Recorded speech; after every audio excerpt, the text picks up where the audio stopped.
In France in 1789, Madame de la Pommeraye is a young widow that doesn't believe in affection and thinks marital life is not for her. She only speculates in friendship, and friendships go sour when you mix them with the pleasures of the flesh. This isn't sufficient to stop Marquis de Arcis, who wishes to court Pommeraye and is staying in her estate until she accepts to be his.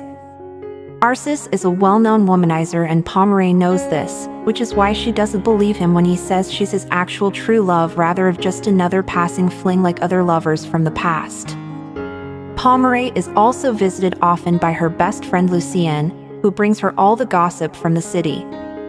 Lucienne is worried about Pommeraye because she thinks Arcis is gradually changing into a better man, and Lucienne thinks a man like him will adopt any costume to get what he wants. Pommeraye tells her not to worry, promising she isn't naive. However, the more days she spends with him, the more Pommeraye finds herself enjoying Arcis' company and his philosophical talks. One afternoon, she eventually gives in and accepts his advances, thus the two of them become a happy couple living on Pommeraye's estate. When Lucienne visits again, she is nervous about this turn of events, but stays respectful for the sake of her friend's prosperity. Pommeraye still wants to know what people are saying about them though, so Lucienne clarifies people are placing bets on how long it will take them to break up. In other news, Lucienne also tells her about Madame de Jonquières, who has been tricked by a duke into a fake marriage and now she's broke. Both she and her illegitimate teenage daughter had to join a bawdy house to survive. 2 years pass of Pommeraye and Arcis living happily jointly, although they haven't gotten married yet even if Pommeraye brings the subject up every now and then. One day, Arcis tells Pommeraye that he needs to leave for Paris to take care of some very significant business, and Pommeraye doesn't mind because it's only for a few days. However, when Arcis comes back, he tells her about plans to do some big constructions in the city, which will take a big chunk of his time. Since then, Arcis starts neglecting Pommeraye, spending most of his days in Paris, and whenever he comes back, ignoring her in favor of keeping his attention on blueprints and chats with an architect. The following time Lucienne visits and hears about Arcis' projects, she once again worries about Pommeraye being stuck with a libertine that doesn't appreciate her. Pommeraye swears everything is fine, but when Lucienne apologizes for doubting her relationship, Pommeraye feels guilty for lying and confesses how Arcis has been neglecting her. Lucienne isn't shocked to hear this because passions always die after a while, but she gives her friend an important piece of advice. If she wants to know the truth, she needs to talk to Arcis. Later, Pommeraye approaches Arcis and says him that she feels there isn't love or passion between them anymore, expecting Arcis to deny it and tell her they're just going through a rough patch. Nonetheless, her plan backfires. Arcis confesses he agrees and he's been feeling like that for a while. He just had been scared to bring the subject up. In his opinion, the best course of action would be to go back to being just companions, and Pommeraye agrees with fake determination. But afterward, she cries her heart out while Lucienne comforts her. As days pass, loneliness makes Pommeraye's heart grow bitter, and she decides to get vengeance on Arcis with a very cunning plan. Remembering the story Lucienne had told her, Pommeraye sends her servants to pick up Madame de Jonquières and her daughter Mademoiselle de Jonquières, whose beauty is striking and that makes her perfect for the plan. Pommeraye promises to reward them handsomely if they help her get vengeance on Arcis, and they agree. The first step is to get the women out of the bawdy house, meaning Pommeraye rents them an apartment to live in. She also gets them fancy clothes to pretend they're still nobles and gives them a few months to adapt before putting the plan into action. When enough time passes, Pommeraye goes out for a walk with Arcis in the park, where the Jonquières women are also walking by while dressed in black like devout Catholics.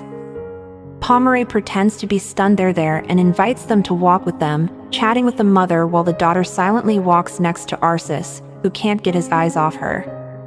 The Jonquières soon need to leave for Mass, and as soon as they're gone, Arcis asks Pommeraye about them, proving he's bitten the bait. Pommeraye clarifies the problems they got into after a duke tricked them, but omits the detail about their courtesan work. Arcis can't believe someone as beautiful as the daughter couldn't find a good husband, so Pommeraye tells him they believe honorable modesty is better than marrying for money. This leaves Arsis with a want for the forbidden, and for the following few days, he's obsessed with finding the Jonquières ladies again, going as far as stopping random women in the park and finally ignoring his projects. Desperate, he ends up going to beg Pomeray for help, asking her to invite the Jonquières for dinner, but Pomeray pretends she's attempted and she's been turned down. Not willing to give up, Arsis confesses that during the walk in the park, he and the Jonquières' daughter share a few looks, making a connection. Pomeray pretends not to believe him and reminds him devoted Catholics like them will never look at him twice, making Arsis want what he cannot have even more. Later, when Pomeray shares her plan with Lucienne, she is proud to make fun of Arsis because he comes every day to ask if she's heard anything from the Jonquières. Nonetheless, Lucienne thinks she's going too far over a heartbreak. Meanwhile, Arsis invites his old lovers to spend his time with them as a distraction, yet he can't bring himself to be with them because his mind can only think of Mademoiselle de Jonquières. Weeks pass with Arsis staying inside in a depressed state, and as soon as Pomeray comes to visit him, he begs for at least a portrait of Mademoiselle de Jonquières so he can have more than a mere haunting memory. Pomeray pretends to eventually feel pity for him and arranges a dinner with both Jonquières ladies and Arsis, who shows up with humble manners.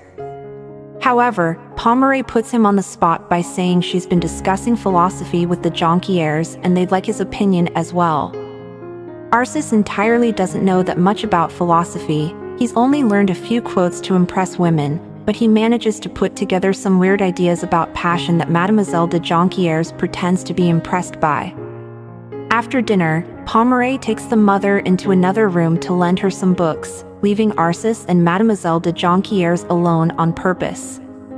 Arsis tries some more cheap philosophy on her, and Mademoiselle de Jonquières accepts it with only a word or two. After such a meeting, Arsis is even more determined to have Mademoiselle de Jonquières, so he hires a bunch of men to find her. These men search the entire town for the Jonquières ladies, and when one of them discovers them in church, Arsis hires an artist to sketch the daughter while she's praying. He also waits outside the church until Mass is done to follow the ladies to their house and learn their address. Then, he begins appearing in the area often, pretending to bump into them in the street by accident, but the ladies ignore him every time. Ultimately, Arsis decides to pay off the priest so he'll give Mademoiselle de Jonquières a letter from him under the excuse that she needs an honest man to protect her from the devil's temptations. When the ladies get the letter, they take it to Pomeray, who gets upset when she reads those heartfelt love declarations and throws the letter away. At least the plan is going well, and she orders the ladies to keep going to church, saying the mother burned the letter without reading it. When hearing about this, Arsis gets even more desperate and asks Pomeray for help again, but she says no, reminding her that he can't have Mademoiselle de Jonquières just to fan the flames. Arsis decides to pay the ladies a visit in order to apologize for the inappropriate letter and give them two gifts, an envelope with money and a diamond necklace. Madame de Jonquières wants to accept the necklace since it could save her and her daughter's financial circumstance. But when she shows it to Pomeray, she orders her to turn it down because they can still get more out of this. She also makes Madame de Jonquières write a letter that Pomeray later gives Arsis and the ladies' names, telling him they had been very offended by his gesture and pretending to be mad at him for stalking them. Arsis begs for forgiveness on his knees, but Pomeray refuses to help him again, thus Arsis decides to try with a bigger gift. The following time he visits the Jonquières, he brings even more money, the promise of 2 houses, and an entire set of diamonds. Madame de Jonquières is in tears when she brings all this to Pomeray, begging to be allowed to accept such amazing gifts, but Pomeray just makes her write another rejection letter. She swears there's a bigger reward to catch and they want to be patient, although Madame de Jonquières can't understand how the offerings can get any better. After giving Arsis the letter, which breaks his heart, Pomeray meets with Lucienne, who thinks Pomeray's starting to push Arsis into madness. Nonetheless, Pomeray thinks she isn't quite done yet.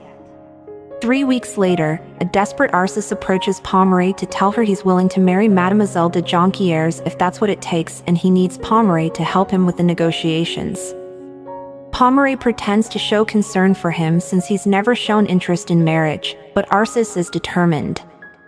The plan is successful, and Arcis and Mademoiselle de Jonquières get engaged. The mother is extremely happy, thinking Pomeray was right. Waiting did give them the biggest reward. The daughter, however, isn't comfortable with the idea of marrying a tricked man that doesn't know her full past. She can't get out of this plan without getting in trouble though, and the wedding goes without a hitch. After the ceremony, the mammy gives Mademoiselle de Jonquières a little bottle of blood to put on the sheets so Arcis believes this to be his wife's first time. Such a simple gesture makes the daughter cry, thinking this may be a punishment from God for having pretended they were his followers and entering church after having worked as courtesans. Nonetheless, during their wedding night, Arcis notices how tense Mademoiselle de Jonquières is. Thinking she is afraid of having her first time, he promises to wait patiently until she's ready for him. Sometime later, Pomeray invites Arcis and the Jonquières to go for a ride, but rather of taking the carriage through the park as promised, they go to the local bawdy house. There, Pomeray reveals to Arcis the truth. His wife and mother-in-law had worked as courtesans in this place. The mammy has a breakdown, but Mademoiselle de Jonquières is tired of lying and tells Arcis that it's all true. Pomeray confesses as well, laughing hard while explaining it had all been a trick, causing Arcis to run away. Mademoiselle de Jonquières tries to go after him, but he pushes her away, asking her not to speak or touch him again if she doesn't want effects. Meanwhile, the mother asks Pomeray why she's betrayed them, threatening her with a broken bottle when Pomeray says not to worry because she'll pay them as promised. She doesn't understand that she's ruined two ladies' reputations, and now they'll never be able to return to noble life again. When night falls, Arcis strolls the city streets while having to endure other lords' and ladies' mockery over Pomeray's trick. When he returns home, he finds lots of people at the door.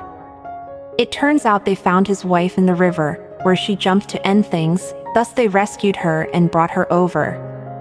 Arcis gives them some cash as a reward to get rid of them, then looks at Mademoiselle de Jonquières, deciding to leave her on the entrance floor and go on with his life.